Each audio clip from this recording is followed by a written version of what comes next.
अगला सवाल लिखने वाले हैं अमित के आर ऑफिशियल। लिखते हैं, झंड जी मेरा सवाल ये था कि खेसारी लाल पहले पवन सिंह के हर वीडियो को देखते थे और उसका रिप्लाई भी देते थे, तो जब आरती न्यूज का इंटरव्यू में ये सारेगामा कंपनी की प्रेस कॉन्फ्रेंस में पवन सिंह बोले थे कि हर हर गंगे दुर्गा पूजा पर रिलीज होगी, तो ये खेसारी लाल या उनकी टीम नहीं देखी होगी, तब क्यों एक ही साथ मूवी रिलीज करेंगे? तो भाई सबसे पहली बात यह है कि क्या ऐसा कोई कानून है कि जिस दिन पवन सिंह अपनी फिल्म रिलीज करेंगे उस दिन दूसरा कोई नहीं कर सकता है? क्या ऐसा कोई रूल है?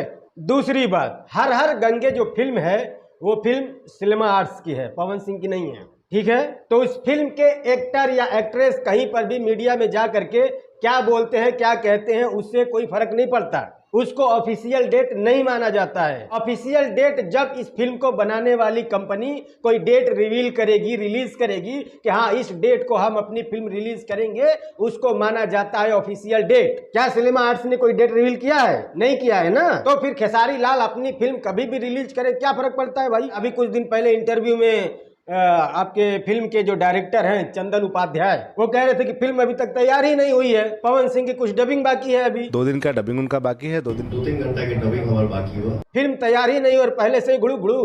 अगला सवाल लिखने वाले हैं रंजीत कुमार यादव। लिखते हैं, झंड जी नमस्ते, मेरा सवाल ये है कि आपके हिसाब से हर हर गंगे या संघर्ष 2 कौन हिट होगा? Please reply. आपके हिसाब से कौन हिट होना चाहिए और क्यों होना चाहिए? दोनों क्यों नहीं होना चाहिए? कोई एक हिट क्यों होना चाहिए? मेरे हिसाब से तो दोनों हिट होना चाहिए, किसी एक को हिट क्यों कराना है? कोई जाति दुश्मनी है? अगला सवाल लिखने वाले हैं विकास निषाद। लिखते हैं, झंड जी आपको भोजपुरी में कौन सी फिल्म का ट्रेलर सबसे ज्यादा अच्छा लगता है? Please reply. भैया देखो, ट्रेलर की बात करें तो मृत्यु और मुन्ना मिसिर कब कहाँ आ जाए कोई नहीं जानता, लकड़ पकड़ पोपो पोपो लकड़ पकड़। समझ में आया कुछ ना?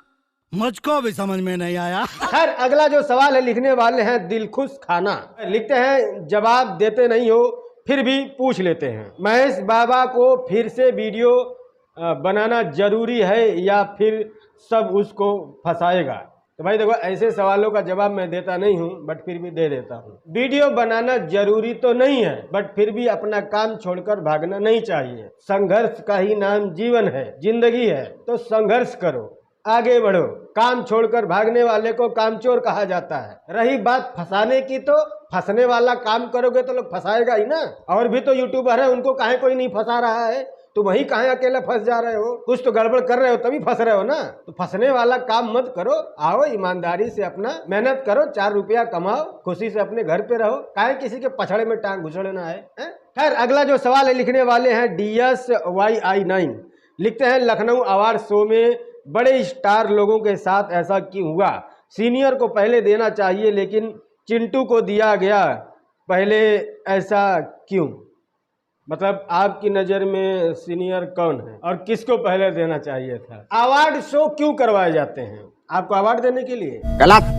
जो भी ऑर्गेनाइजर अवार्ड शो ऑर्गेनाइज करता है उसका मेन मकसद अवार्ड देना नहीं होता है, उसका मकसद होता है कि एक जगह पर बहुत सारे बड़े बड़े स्टारों को जमा करना है, फिर उसको 8, 10, 15 कैमरे लगा करके शूट करना है और फिर उसको टीवी पर रिलीज करके पैसे कमाना है, फिर उसको यूट्यूब पर भी रिलीज करके पैसे कमाना है। यानी कि जो ऑर्गेनाइजर का मेन मकसद होता है वो होता है पैसे कमाना, और अवार्ड शो इसी नीयत के साथ कराए जाते हैं। आपको अवार्ड देने के लिए नहीं कराया जाता, ठीक है? सिर्फ अवार्ड देना ही मकसद होता तो आपके घर पे भेज दिया जाता अवार्ड। शो क्यों कराए जाते हैं भाई? इसीलिए सब कुछ प्री प्लान होता है कि हम शुरू में क्या दिखाएंगे, बीच में क्या दिखाएंगे और लास्ट में क्या दिखाएंगे, ताकि जो शो देखने वाली पब्लिक है वो लास्ट तक देखे, लास्ट तक वीडियो के साथ बनी रहे। अवार्ड शो के अंदर जो अच्छी चीज है, इंटरेस्टिंग चीज है, वही चीज पहले दिखा दिया जाएगा तो पब्लिक वही देख के निकल जाएगी, काम खत्म।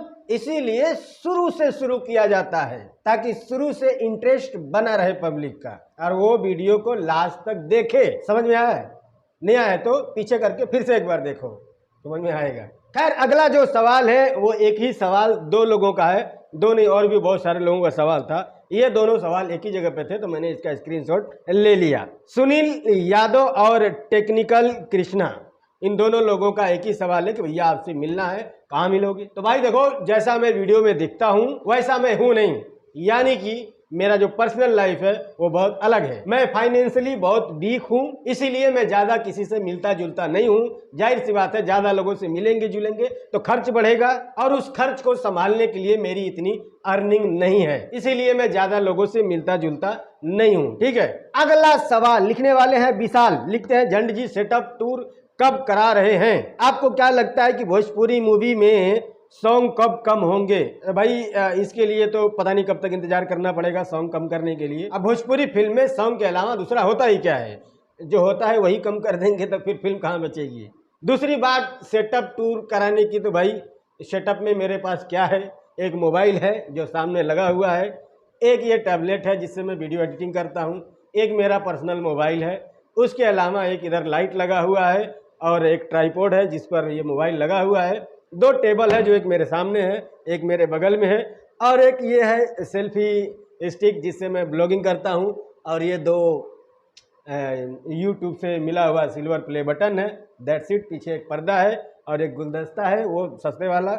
उसके बाद एक नीचे लाइट है 200 रुपये वाली, एक ऊपर लाइट है 250 रुपये वाली। That's it. इसके अलावा मेरे पास कुछ नहीं है, तो क्या ही टूर करवाऊँ मैं आपको, है ना। है अगला जो सवाल है, ओके खत्म हो गया। और भी बहुत सारे सवाल थे, बट कितना बड़ा वीडियो बनाएंगे, ज़्यादा बड़ा बनाएंगे बोरिंग हो जाएगा। और वैसे भी जितने भी सवाल थे वो इसी से रिलेटेड थे, जितने सवालों के मैंने जवाब दिए हैं। तो अगर आपको पसंद आया तो प्लीज़ लाइक करना, पसंद नहीं आया तो डिसलाइक भी कर सकते हो, बट क्या पसंद नहीं आया वो कमेंट में जरूर लिखना। उसके अलावा डिस्क्रिप्शन में सबसे ऊपर मेरे ब्लॉगिंग चैनल का लिंक है, उस पर जाइए, क्लिक कीजिए, मेरे चैनल पर जाइए और वहाँ पर देखिए मैंने बहुत सारे ब्लॉगिंग वीडियो डाले हुए हैं। बहुत दूर दूर जाता हूँ मैं ब्लॉग बनाने के लिए, बहुत अच्छा ब्लॉग बनाता हूँ।